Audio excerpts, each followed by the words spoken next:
Magandang araw mga boss.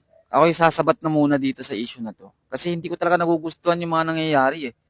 Yung kada scroll ko na lang sa FYP ang nalabas, kailan ng People's Power, yung mga nagbabantang susugod sa Malacanang, yung mga content creator na umiiyak.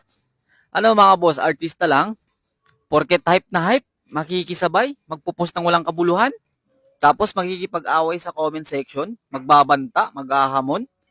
Yan ba yung gusto niyong matutunan ng mga kabataan natin ngayon? Kung paano makipag-away sa kapwa Pilipino? Affected na affected ah. Akala mo makabansa. Yung iba nga dyan siguro sa inyo, hindi pa nakarehistro eh. Tingin nyo, kung matutuloy ang People's Power, gaganda bang Pilipinas? Eh kung gaganda pala ang Pilipinas, edi araw-araw tayo mag-People's Power, araw-araw tayo mag-rally. Mag-isip-isip din kayo mga boss. Hindi yung puro katapangan na lang yung pinapakita. Tapos ang kaaway, kapwa Pilipino. Tapos pagdayuhan, bahag na bahag ang buntot.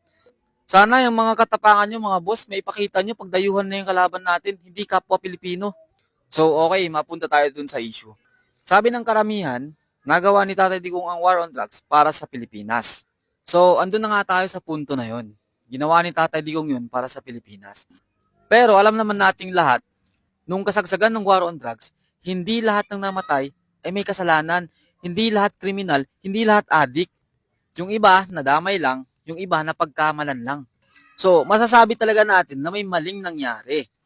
At yun ang hindi nyo maintindihan. Alam nyo kung bakit hindi nyo maintindihan? Kasi hindi kayo yung nawalan ng kapatid, hindi kayo nawalan ng anak, hindi kayo nawalan ng tatay at nanay. Kaya hindi nyo maunawaan at hindi nyo nararamdaman ang nararamdaman ng mga pamilyang naiwan. So, porket para sa Pilipinas ang ginawa ni Tatay Digong, papalagpasin na lang ng batas ang mga maling nangyari. Ganun ba yung gusto nyo? Kaya galit na galit kayo ngayon sa gobyerno kasi ginagawa ng gobyerno ang trabaho nila?